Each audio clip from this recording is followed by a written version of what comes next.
안녕하세요. 한국국제물류사협회 국연 회장입니다. 저는 물리학 박사고요. 27년간 민간 기업과 한국철도공사에서 물류 업무를 수행을 했습니다. 그리고 지난 14년간 대학에서 물류 전문 인력을 양성하고 있습니다. 오늘 여러분들에게 공유할 영상은요, 현재 우리나라에 15개 공항이 있습니다. 아시죠? 인천공항, 김해공항, 제주공항 등, 그리고 앞으로 가덕도 신공항, 대구, 경북 신공항 등 7개 공항이 추가로 건립될 예정입니다. 여러분들 이거 아세요? 인천공항이 세계 3위의 화물 처리 능력을 가졌다고 해요. 기록을 세운 거죠. 그리고 청주국제공항이 재개장을 앞두고 있습니다. 그런데요, 반도체 수출을 위해 가지고 경기국제공항을 건설하겠다는 겁니다. 법안을 입법을 했고요, 발의를 했죠. 그런데요, 우리 화성 시민과 충분한 협의나 논의도 없이 현재 밀어붙이고 있습니다. 제가 생각할 때 새로운 국제공항 건설은요, 천문학적인 정부 재정이 투입이 되고 국민 혈세가 들어가는 겁니다. 제가 41년째 물류산업의 전문가로서 일을 하고 있지만은 이것은 물류 측면에서도 타당성이 거의 없는 이런 부분이라 여러분들한테 오늘 이것을 호소드리려고 이렇게 영상을 마련했습니다. 지금부터 70년 전에요, 수원시에 군공항이 생겼습니다. 70년 동안 어떤 일이 있었을까요? 수원 시민과 인근 주민들은 소음 피해, 그리고 고도 제한 등 엄청난 피해를 입은 겁니다. 그런데 이 수원시 군공항을 현재 이전하려고 해요. 그런데요, 이 이전하는 게 만약에 화성시로 온다면 우리 화성 시민들이 반가이 맞이할까요? 마찬가지입니다. 수원이 싫다면 우리 화성시도 싫은 겁니다. 여러분, 람사르 협약, 생물 다양성 협약 들어보셨죠? 우리나라 대표적으로 어디입니까? 창녕 우포늪입니다. 제가 자주 가는 곳입니다. 그리고 우리 화성 갯벌도 람사르 협약의 등재를 추진 예정입니다.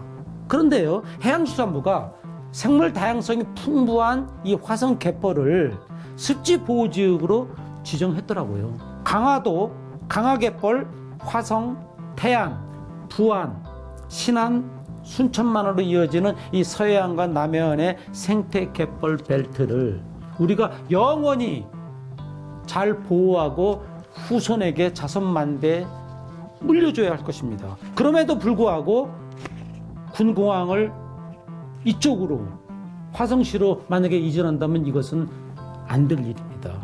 더군다나 지금 전 세계적으로 보자면요, UN 기후변화협약 아시죠? 우리나라도 물론 가입해서 그 의무를 지켜야 됩니다. 여러분들 탈탄소, 그렇죠? 온실가스 배출량을 40% 감축 목표로 우리나라는 하고 있어요. 불과 2030년까지. 그러나 제가 볼 때 달성하기 어렵습니다.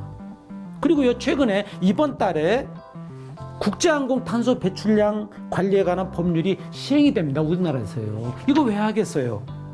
여러분들 이거 아셔야 돼요.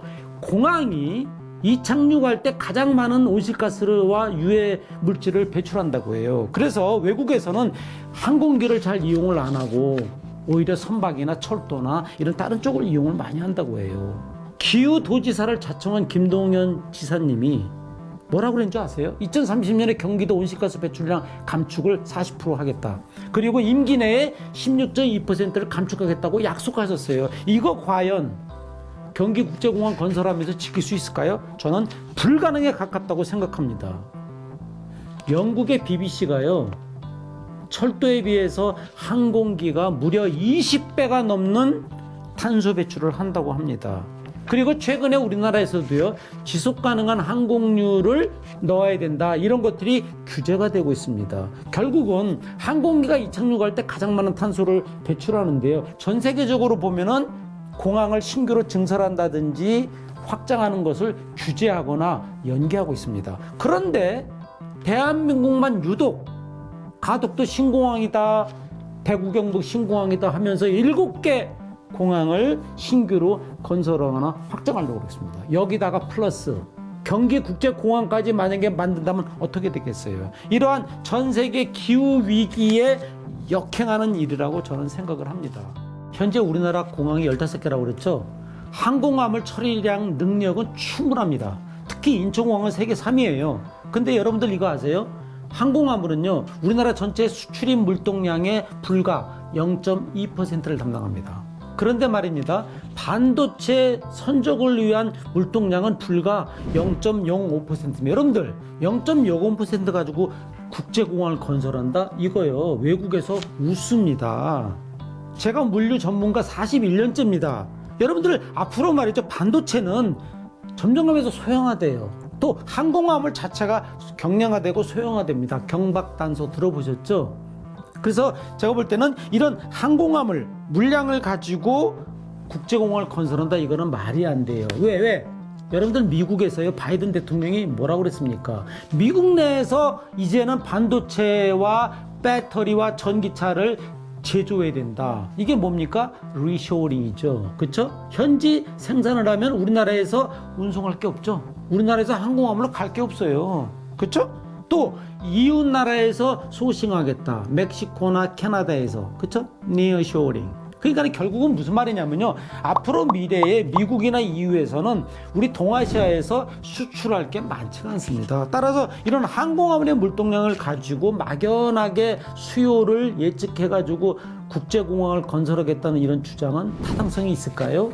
저는 없다고 봅니다. 우리나라가 국도가 굉장히 좁습니다. 그럼에도 불구하고 우리는 인천공항, 인천항, 인천고속도로가 경인고속도로가 트라이포트로서 세계적으로 물류 측면에서 성장할 가능성이 높은 데입니다. 여러분들 트라이포트 들어보셨어요? 공항, 항만, 철도, 도로가 다 유기적으로 연결되는 이런 허브 게이트입니다. 이게 유럽에 가면요, 로테르담하고 암스테르담이 있습니다.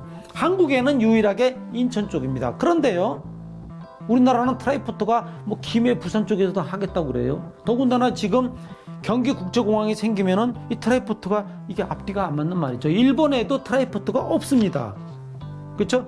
그래서 여러분들이 아시겠지만은 인천공항의 화물 처리량이 충분함에도 불구하고 1시간 거리에 화성에 만약에 경기국제공항이 건설된다면 이것은 저는 굉장히 중복된 투자고 낭비라고 보는 겁니다.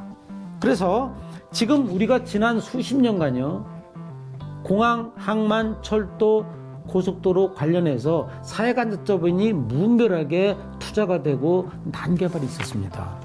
일본이 바로 그런 나라입니다. 그래서 일본 같은 경우에는요, 지자체에서 56개 항만을 경쟁적으로 개발하다가 망했어요. 여러분들 고베 대지진 1995년 아시죠? 그때 우리나라 부산항이 반사 이익을 얻은 게 지금까지 오는 겁니다. 따라서 일본이 부동산 버블과 함께 공항만 난개발로 인해서 국가가 개발이 또 성장이 30년째 멈춘 겁니다. 우리가 일본의 전철을 지금 받고 있는 겁니다. 그래서 그건 저는 안 된다고 보고요.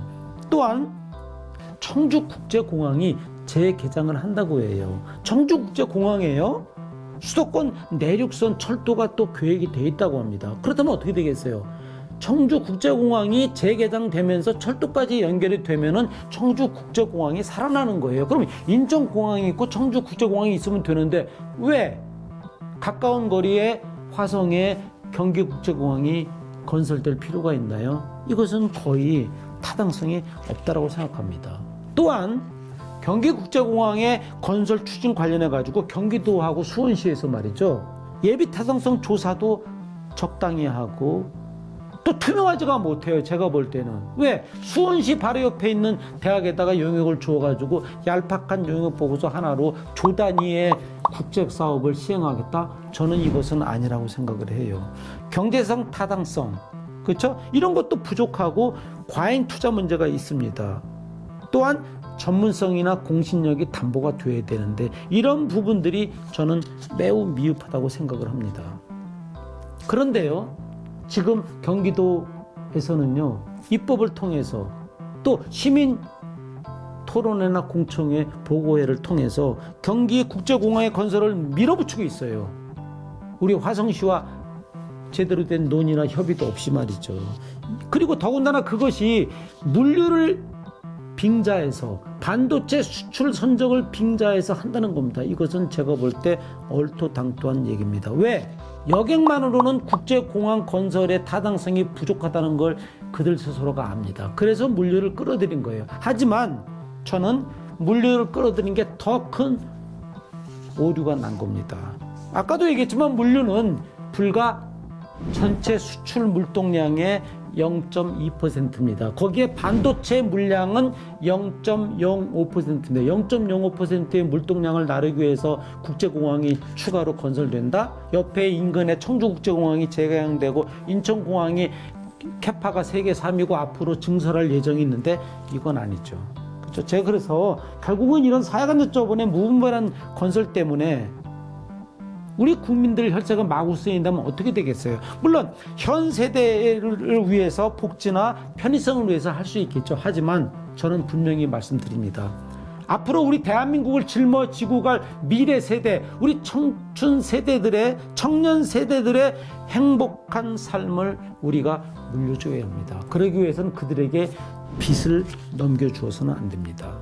우리는 그동안에 공항, 항만, 철도, 도로 등 사회간접자본의 무분별한 건설로 엄청난 환경 파괴를 목격해 왔습니다. 그리고 정부는 물론 지자체 간 무분별한 경쟁으로 심지어 그런 사회간접자본이 인프라가 중복되거나 접근성이 떨어져서 이용을 안 됐어요. 그러다 보니까 어떤 일이 일어났어요? 정부나 지자체에서 업자들한테 손실보상금을 막대한, 그게 얼마인지 아십니까? 지난 20년간 무려 5조 이상을 호주 맥커리 자본 등에게 지불한 것입니다. 이것은 매우 국민 열세가 잘못 지출되는 사례입니다.